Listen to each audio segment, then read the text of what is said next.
Pick a brick. Any brick. I know. Bottom one, right?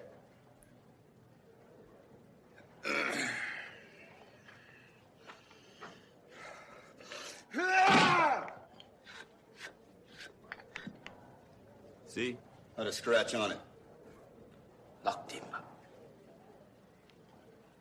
Neither is this. For you. Yo, Fricky! Oh, I hope we don't bump heads. Come on, let's do it, buddy.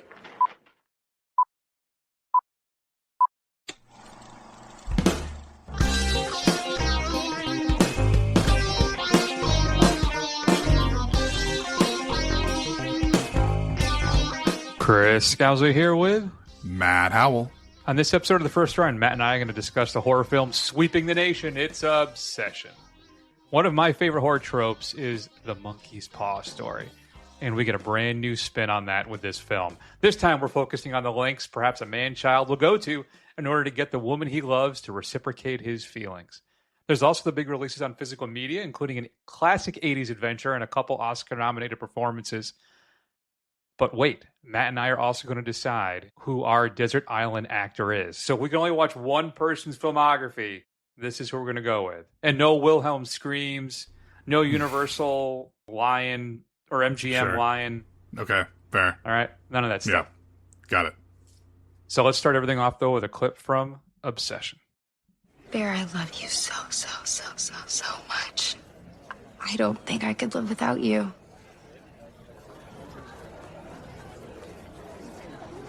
You love me more than anyone in the world? Yes, more than anyone.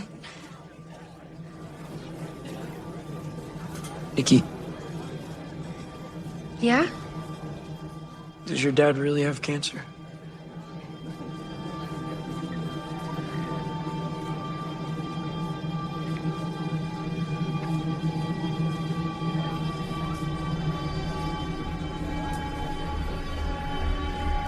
No. No. What? No. Don't do that! I thought we were having a nice day. We are. Sit Why down. does it matter? I thought we were having a nice We are. day. We are.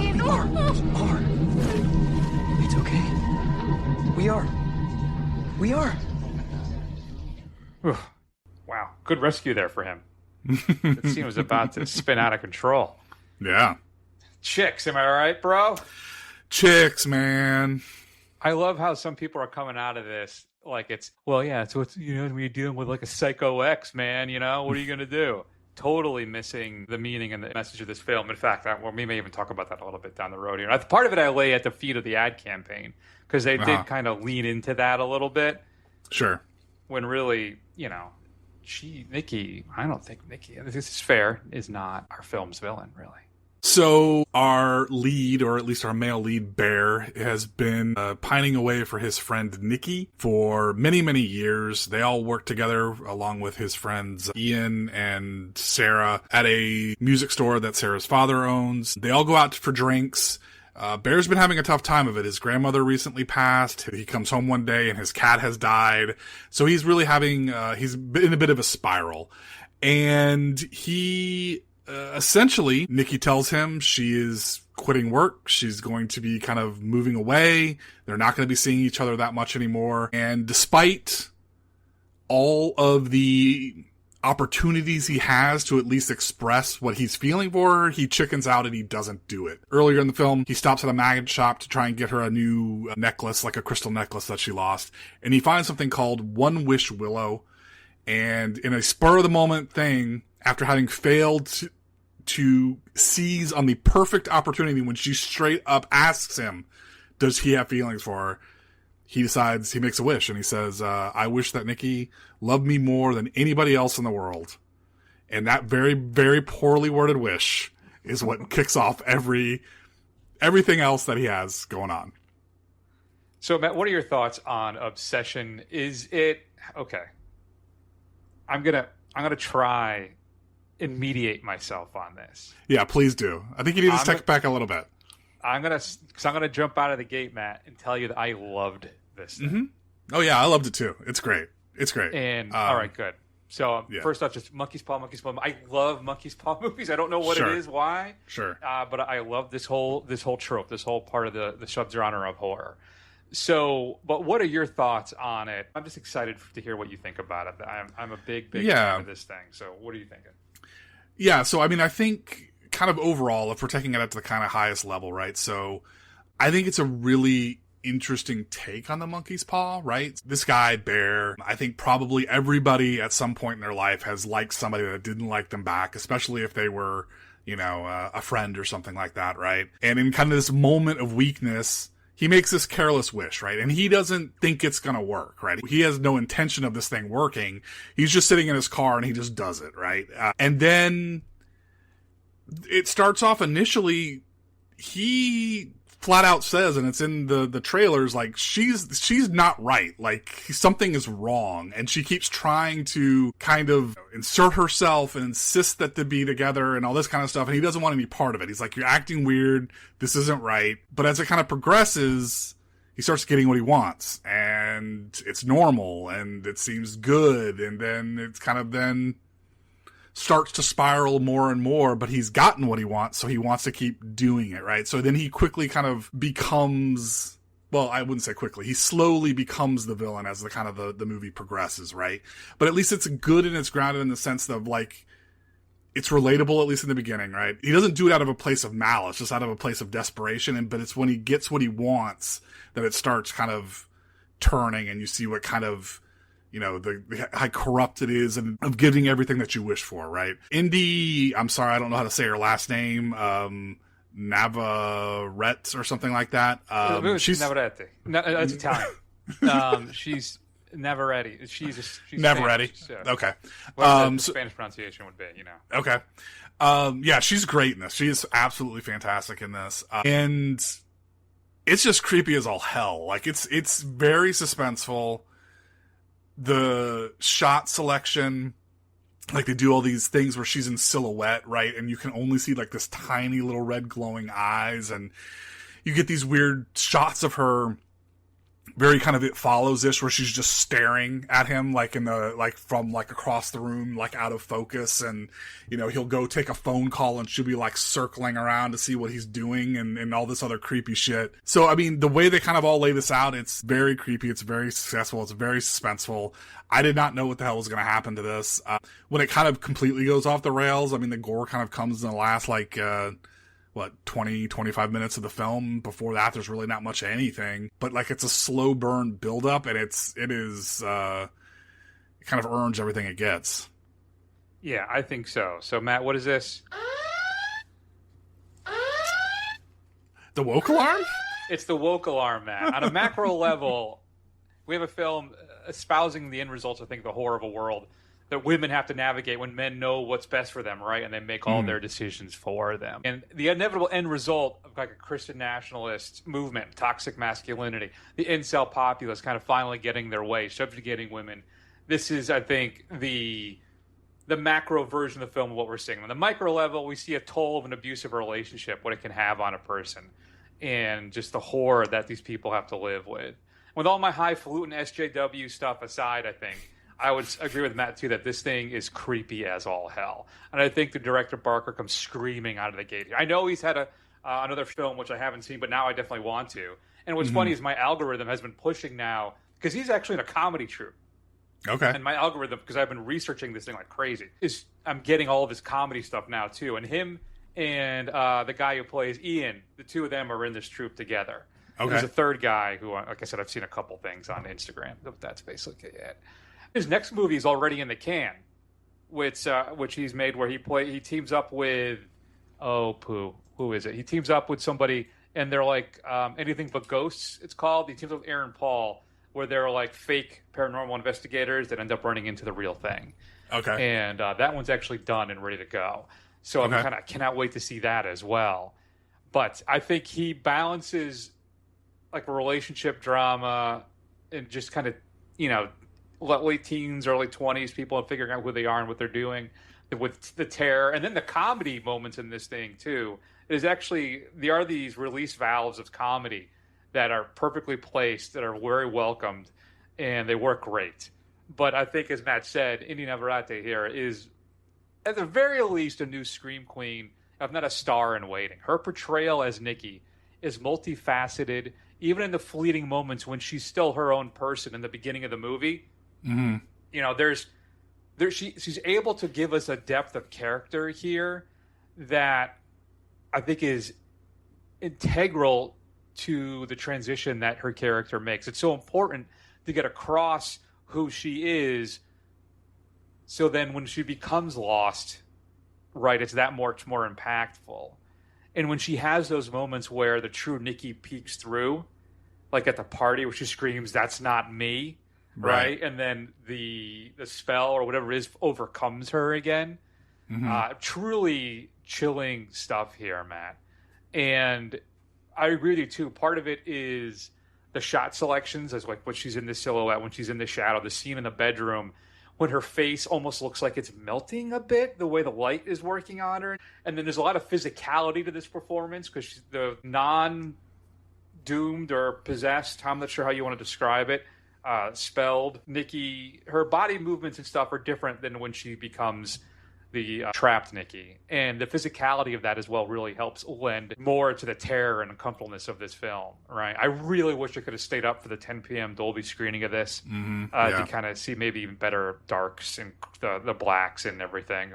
I'll definitely be picking this up in 4K when it comes out. But for me, Matt, this is a performance on par with Toni Collette in Hereditary, and possibly one of the best in the genre of the past 20 years. She is that good because she has to be for this film to work. And Johnston, too, who plays Bear, he's very good in this as well, right? He goes by Bear, but which is interesting because his mannerisms and his appearance are anything but, right? He's much more reserved and timid, but like what Matt says, he comes across as sad and desperate. But when he finally gets what he wants, he's like, all right, well, maybe I can make this work. Mm-hmm. And even then, at the very end, when he finally comes to a realization of what he has to do, he can't do it because he's a coward. Right. And there's just like, even in the beginning, though, like you've said, he kind of slowly transitions into this. I'm not so sure about that because even in the beginning, when he's at the New Age store, when he's looking at necklaces, he's picking stuff out, right? Like, no, she would hate this. Or when she's talking about when he's doing the dry run with the waitress at the beginning, right? Again, he says, "Oh, she's gonna hate this. She's not gonna," right? So even then, he's projecting sole authority over her. So, but I don't view it as that. I view it as more. That's his friend Ian is playing in his head, right? And you come to find out that Ian has his own ulterior motive, why he could be sabotaging this. But, when he's done with that whole thing in the beginning with the waitress, he doesn't say, or Bear doesn't say, she's gonna hate this. Ian's like, what are you doing? Don't do that. She's gonna hate it, right? So I think he's replaying but he does the New Age store, though, when he's looking at the right, but I think he's thinking about what Bear said earlier. Because Ian is saying earlier, don't be like that. She's not gonna like it. So I think what he's replaying that back in his head. Yeah, I appreciate your position on that, your thought process on that. I don't know if I agree with it, but I hear what you're saying.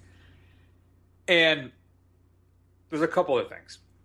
So there's two scenes in the cars that I think are very important for the film, but also just one of them acts as a feint. Which I think is interesting, though, is that every time you're in a car, the windows are fogged up, which I appreciated, which kind of, it reminds me of that kind of Halloween-esque, right, where Myers is in the back seat the whole time, right? It makes you uneasy. And then the final car scene where he has that moment with Amy. And again, listen, folks, I think at this point, if you haven't seen this yet, stop listening, or spoilers. I'll shift into, maybe I'll put in the show notes the timestamp on this so you can kind of skip this part, because this scene, I think, is a matter of thing I just want to break down with you. He's in a scene, now he's in the car with Amy, and she's relaying to him, she's confessing basically to him her feelings. So she says, you need a chill girl, and you can see him shift to maybe a possible relationship with her now because of what's happened with Nikki. But again, it's what's happened to Nikki, not what he's done. is kind of Right. how I view that scene. He still doesn't want to take any responsibility for this. He's not trying to, that's the big thing for me. He's not trying to reverse this, I don't think. He's trying to make it work. Even at the end, he takes the action needed to break the wish. Can he do it? No, he doesn't do it. Yeah. He doesn't do it.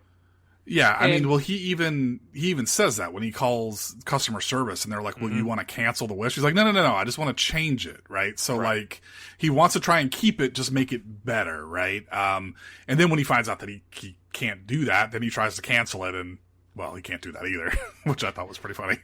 Yeah. But it's one of the scary moments in the film, too, for me, and well, at least the most unsettling, is when he finally they have that scene where they consummate the relationship on the bed and everything, right? Yeah. Even though he's fully aware Yeah. that she is not a consenting adult at that point. Right. And it's so horrifying. But again, all right, so then Barker also peppers in Matt, as Matt said, some exquisite moments of just terrifying gore.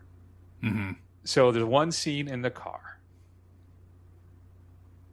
You can barely stand it, Matt, because you know what's going to happen. Mm-hmm. The way he shoots it to them, where the scene selection, it's split, so you see the car window behind them each time they're talking, and you just know it's going to happen, and you're waiting, and we keep changing viewpoints back and forth, and then it finally hits, and it is so effective. It is so deeply unsettling. I could barely stand it. It's horribly, horrifyingly effective. And just when you think Barker's kind of tiptoed us over the line, he tosses us over the line with brute force with this one final shot, close-up of Amy's destroyed face, right? And then even after that, we get one last moment where not only are we over the line, but he throws us off a cliff when we're back at the house. Right. And Amy's body is there. And it is so deeply disturbing. And that scene in the car was edited down. The face into the brick smash, there were a lot more smashes, but they had to edit it down to avoid an NC-17 rating. Okay. All right. So just like Matt said, it's a bit of a slow burn, but when it gets to that point, it is deeply unsettling. And I absolutely, I was along for the ride for this entire thing. A couple of stray thoughts, Matt, on this too. The director, Barker, actually is the customer service rep for One Wish Willow on the phone. Okay. He is open to an anthology series of this. I can tell you, That'd be fun. First thing I said when I walked out of this is that I never want to see another sequel to this film. I want this to stand alone as an achievement in horror. Yeah. I'm really that much of a fan of this thing. And but then afterwards, I'm like, well, no, an anthology show with different people's wishes actually might be pretty damn cool. Yeah. So I am definitely open to that. I saw this in a packed theater. I was very worried about that because people were chatting it up all through the opening, trailers and everything. And as the screen goes dark and it starts, people are talking and laughing. And I'm like, oh, fuck. But everybody was great. And it was one of those great audience horror film viewings, which I just don't seem to get many of anytime soon. That's too bad, or lately. So what else? In the original ending of the movie, she dies. I know. I heard that. Yeah. Which I guess he ran it past his dad and writing partner and some people, and they're like, "Nah, don't do that." And I think it would have been a major mistake. Well, because I don't think her punishment in the end after going through all that is to die. I think would have been horrible. Yeah, I mean, I think I saw a few different things. What wasn't clear to me is it, well, spoilers, guys. I mean, we're gonna have lots of spoilers on this talk here, but I think if she had come back as Nikki, when the spell was broken, and then she had killed herself, I think that would have been wrong.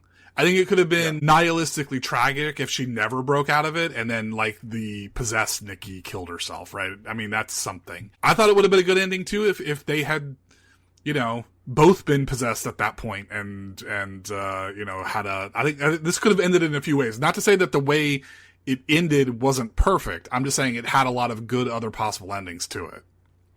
I guess. I think this was the only way, really, it should have ended, though. I think she needed to have that release. She needed to be. Well, I mean, she's going to be horribly traumatized, and she's going to go to prison for the rest of her life. So, I mean, she just killed at least 2 people. So, and she went crazy in front of about a party full of 20 people. So they're all going to say that she killed everybody. So that's going to happen to her.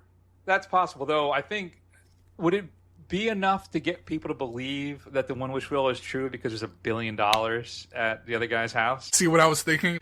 What if like the $1 billion was like from some cartel, and then like Ian's like being tortured to death, and like some end credit thing if if it had gone a little differently. But yeah, I don't think that matters. I mean, for better or worse, I mean, granted she was possessed, but she did break her friend's face with a brick, and she did shoot a guy in the head. So and she went crazy in front of people many times. So I think people are going to say that she's in a best case scenario for Nikki, she's going to a mental institution for a very long time. Yeah. Well, fine. Go ahead, ruin my evening now. Come on, man. It's got to be a downer, man. It's all down. It's all down the whole way down. What else? Most unbelievable part of the movie for me, that this music store, this instrument store is doing so well that it can employ 4 part-time or full-time people at all times. That is just impressive. Well, I guess not at all times, but at least 3 of them, I think, at a time. He's also taking on the Texas Chainsaw Massacre. Okay. He did say that it's a movie that was really good for its time, which I found a little concerning. Sure. I mean, the interviews with this guy, I like what he made, but I'm not sure on this guy. He did say it's a messy canon, and I'm not going to disagree with that. Very true. Very true. But I mean, a lot of the stuff that you talked about, like, right, the ending and the whole thing of Bear trying to chicken out and all that stuff, that was not in the original script. Yeah. That was, the actor doing it, or, the other actress doing so well on this thing he didn't think was going to work that they ended up keeping it. I guess that was the first take and only take. Yeah, what else? Oh, I think I said this earlier, but I'm not a fan of the marketing. It seems to foist the madness on Nikki as just like some obsessed crazy girl, and was clearly not the case. And then it cost about $750,000 to make. It's pulling in, I think, just under $30 million right now. Oh, wow. So it has done exceptionally well. And I'm very, very pleased about that, Matt. I am giving Obsession an A. Yeah, me too. You've had a chance to see it. It's currently in theaters. Run, don't walk, and see Obsession. One of my favorite films of the year. Man, well, we talked about it for a fucking half hour, so we're... Bro, I've been thinking about it every day since. Mm-hmm. It'll randomly pop into my head. I'm doing something, and I'll think, oh, that was so... That scene there that we opened up the session with, the segment with, that alone, I've watched that clip like 4 or 5 times, and each time it creeps me the hell out. Right. So, fantastic job all around. All right, feedback at thefirstrun.com. Let's talk about what's coming up on physical media this upcoming Tuesday. See if we can burn through this just for Matt. I know he's looking at me like, you can't see it, but he's very upset with me right now. Wish to end this? Yeah. You wish to go home? Yeah. Then we must stop fighting amongst ourselves and face that the price for it may be dear. I, for one, would rather die than to spend my life in hiding. The sheriff calls us outlaws. But I say we are free. And one free man defending his home is more powerful than 10 hired soldiers. The Crusades taught me that. I will make you no promises save one. That if you truly believe in your hearts that you are free, then I say we can win. They got armor! They got armor, Bull? Even this boy can be taught to find the chinks in every suit of armor. Kevin Costner's legendary English accent from Robin Hood, Prince of Thieves is being released in 4K from Arrow. Get a Dolby Vision HDR presentation, previously restored in 4K by Arrow Films. I think it's just a conventional or non-super special edition. But my mom loved this film. She was a big Kevin Costner fan, too. But, man, it's got to be one of the worst English accents in the history of cinema. Kevin Costner there. Yeah, it's him and Keanu, I think, is really the two 1A and 1B of bad British accents. I forgot about that. It's dropping on May 26th. So that's was that your number 5? I think that was 5. Number 5? There you go. 4. The Roundup Outlaws is being released by MPI. This is the Don Lee film. It's 2004. It's Seoul. Young Cheng is a ruthless gangster from Harbin. He seizes control of the city's underworld with his merciless crew. His violent rise plunges the district into chaos. Detective Mao Suk-do, played by Lee, known for his iron fists and relentless drive, refuses to back down. I'm a big fan of this guy, so I'm very happy to finally be able to pick this up. I think it's been out of print here for a long time. I almost bought an import a while back, but I'm glad I waited. So, good times. Get 3 coffins ready. Criterion is releasing Sentimental Value, your Best International Film winner. Brand new 4K remaster of that, approved by the director, Joachim Trier. New conversation between Trier and filmmaker Mike Mills. Selected scene commentaries, new interviews, and deleted scenes. I still haven't seen this yet. Sentimental Value. Well, you two lovebirds take it easy, okay? One of my other favorite films from last year, though I will never watch it again, I think, is because it's so, again, unsettling, but in a different way than Obsession. If I Had Legs, I'd Kick You, featuring what I think was the best performance by a female actress in 2025. There's a Second Sight deluxe set, though, coming out a little later. So you can get this one from A24, which includes just a Dolby Atmos audio track and commentary with the writer-director Mary Bronstein, 20 minutes of deleted and extended scenes. I'm making a featurette, but Second Sight is putting a release of it as well. So you can maybe want to hold back and import that when it's coming out. And then number 1. There can be only one. You can pre-order right now on vinegarsyndrome.com, but Joe Dante's Explorers, the classic 80s movie where the kids make the spaceship out of just garbage cans and things they find around and all the scrap lot, I think it is. I can't remember. 3-disc, 4K Blu-ray, 2 Blu-rays, includes the theatrical as well as the home video version of the movie, which is our TV version. One of them's a little longer. Includes deleted scenes, all the archival featurettes, and more. But I will be picking up Explorers. I've almost bought this a few times over the years when it was I think it was out in Shop Factory on Blu-ray for like $10, $12.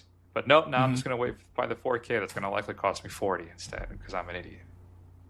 You a fan of Explorers? You know what? I can't recall. I can see the thing, and it's the cover, but I can't. Yeah, but I can't remember anything about it. I don't think I've ever actually seen it.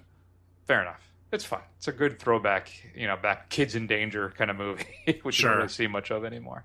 Other 4K releases: Scream Factory's putting out The Haunting in 4K. Rambo. Amazon has a exclusive digipack of all the Rambo movies, and I think they all have brand new 4K Dolby Vision transfers. I don't like them enough to upgrade to buy. I have them all in 4K as is. I'm not going to rebuy them at this point. Kino Lorber is putting out a few films as well. Great Outdoors in 4K, the Dan Aykroyd, John Candy film. Harry and the Hendersons, Terror Train, and then Ilsa, the Wicked Warden is being released in 4K. There's a big push, too, Matt, of steelbooks. I'm looking out over the next couple weeks, and almost a quarter of the releases are just rehashed stuff that's already in 4K, just getting pushed out again in a steelbook. So I'm not sure what that's about, but that's that. You can charge more. Yeah, exactly. Because of collectors, idiots, and people that buy super deluxe editions of things for no reason. I don't know who would ever do that. Matt, let's close up. Let's close as I look at my Fight Club Steelbook 4K. You know what I should have done is I should have sat and waited, because I'll bet you there'll be an import version. But the problem is with the import version, it's like $4 cheaper because you gotta, it's more expensive because it's an import. Life's not fair. It's not. All right, Matt, let's talk about who our favorite desert island actor is. And here's one that I thought about, didn't make the cut. I need to know how Skynet gets built. Who's responsible? The man most directly responsible is Miles Bennett Dyson. Who is that? He's the director of special projects at Cyberdyne Systems Corporation. Why him? In a few months, he creates a revolutionary type of microprocessor. Go on. Then what? In 3 years, Cyberdyne will become the largest supplier of military computer systems. All stealth bombers are upgraded with Cyberdyne computers, becoming fully unmanned. Afterwards, they fly with a perfect operational record.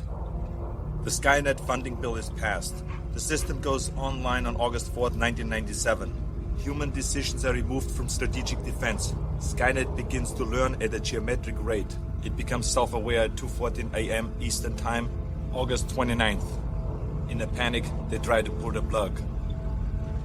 Skynet fights back. Yes, it launches its missiles against the targets in Russia. Why attack Russia? Aren't they our friends now? Because Skynet knows that the Russian counterattack will eliminate its enemies over here. Jesus. So yeah, that's Arnold Schwarzenegger, Matt. Didn't make the cut for me though. All right. Thought about So this is the one you're going to give me one desert island actor? Yeah, you got to choose one. Okay. Now I've been going back and forth between a few people. All right. One of them, my dark horse, is like M. Emmett Walsh. Okay. If you look at a character actor, if you look at his filmography, he's been in a ton of great stuff. Blade Runner, The Jerk, Blood Simple. I mean, he's been in a ton of stuff. Then there's Harrison Ford. Sure. Indiana That's a good one. Jones, Star Wars. Yeah. Harrison's got some clunkers, but was it 4 Nights, 5 Days, whatever the hell that horrible film was? Random Hearts. Mm-hmm. So there's also, I was thought about Christopher Lee. Mm-hmm. He was in a ton of movies. Then I'm like, no. Then I have to Toshiro Mifune, but then I'm like, I'm on a desert island. I don't know if I want to deal with subtitles almost all the time. So I got it down to 2 people. Okay. Kurt Russell, Okay. Sam Jackson. All right. Lay it on me. Well, so if you look at the 2 of them, right? So Kurt Russell, he's in one of my all-time favorite films, right? You have The Thing. Sure. And he's been in a couple, he's been in Tombstone, Escape from New York, all the John Carpenter movies. Mm-hmm. You have a bunch of classic 80s output. So it's him or Sam Jackson. I think the thing with Sam Jackson, too, though, he did so much work. He's done so much stuff. And you get Tarantino. Yep. You get the Star Wars prequels. But that's where those are the 2 I'm kind of stuck on. Sure. Where do you come down? What do you got? So those are all really great choices. I love Christopher Lee. That's a good choice. I really like, the 2 that you've got come down here. It's a good set of reasoning, right? What I did is movies with Sam Jackson too. You get a bunch of the MCU. Yeah. So maybe it is Sam Jackson now. So I went with movies. I started with a movie. I was like, what movie could I watch over and over again? Because I do watch it all the time whenever it comes on, right? So I narrowed it down to Josh Brolin, because then I would get No Country for Old Men, which is maybe one of my favorite movies of all time. Sicario, which is also a perfect film. You get both the Dunes. If you count like end credit scenes, you get a bunch of the Avengers movies in there. And you also get things like Goonies, a perfect 80s film, Grindhouse, because I'm going to cheat again and take it as one, right? So I can get both of them because he's in the first one and not the second part. And then I thought, okay, maybe, I could do, as much as it pains me to say it, we could do Brad Pitt as well. Because again, he's got some all-time classic films that I really, really like. It would get me Inglourious Bastards, The Tree of Life, Ocean's 11. I was trying to think of things that would be fun to watch on a desert island, right? And I think those 2 give me things that I really, really enjoy. But I like your list. I like your thought process, Because Sam Jackson, he's in there's a little voiceover in Glorious Bastards. Like you get almost all the Tarantino already. Yeah. But he's in Out of Sight, which is one of my favorite films. Mm-hmm. Yeah. So I really think I got to go with Sam. Okay. I think Kurt Russell kind of has my heart, but when it comes just the amount of work, right? I get Unbreakable, though I do get Glass as well. Yeah. I mean, I like his Shaft reboot a lot. Yeah. I mean, for every Snakes on a Plane, you get Pulp Fiction as well. So what are you gonna do? I get The Other Guys. Mm-hmm. You get Goodfellas. Is he in Goodfellas? Yeah, he is. He's Shakes. Yeah, and then Exorcist. I didn't realize he's in The Exorcist Part 3. I don't know. But you get Jurassic Park, Die Hard with a Vengeance. Coming to America. Yeah. Yeah, I think it's got to be Sam Jackson. Has to be. Yeah, that's a good choice. I might actually switch to that. Although maybe I'll like comb through like the bit parts and some of these other ones to see if I can find somebody else who's really, really huge and a lot of stuff. Yeah. There you go, folks. I think that's it. I think you have to. I just don't. Just the sheer amount of work and a lot of great films, like some clunkers, but you're going to have that with anybody, right? Right. But I think for me it's Sam. So, there you go, folks. Who's your desert island actor? Shoot us an email at feedback@thefirstrun.com. I'd love to know. One of the fun things too, I didn't mention this about Obsession. I sent it to Matt. Matt, did you actually text it or no? I did. Yes, I did. You can sign up for texts from Nikki on audio messages. Mm-hmm. So the True Stinger this week is one of the audio messages I got from Nikki. I got them all yesterday when I first signed up. I haven't gotten anything since, so I guess she's over me. But Matt, what's coming up next week on the big show? So next week we're checking out The Mandalorian and Grogu, something I'm not particularly looking forward to, but maybe I'll be pleasantly surprised. And we're also going to give you a little short film. We're going to check out the Punisher, I guess 1 hour special, One Last Kill. Sounds like fun. Mm-hmm. In the meantime, you can check us out on Instagram, Blue Sky, Facebook, YouTube. Do a search for The First Run. Scroll. Eventually you will find us. Head on over to Apple Podcasts. Give us a review. It'll help other people find the show. There's the website as well. Just go over to thefirstrun.com. You can find all the archives of all the old shows. There's a report card there. You can see the grades. Oh, I haven't updated the report card in about a month and a half. I got to get on that. But we're both on Letterboxd. You just search The First Run for me and look for, is it at Thurston or Thurston for you? Yeah, that's it. And I think that's everything. So we're going to ask you all to please take care of yourselves. Love you all very much. And I'm not too excited about Star Wars next week. It's going to be good, Matt. Let's manifest it being good. Yeah. And we're going to take an extended break and see you soon.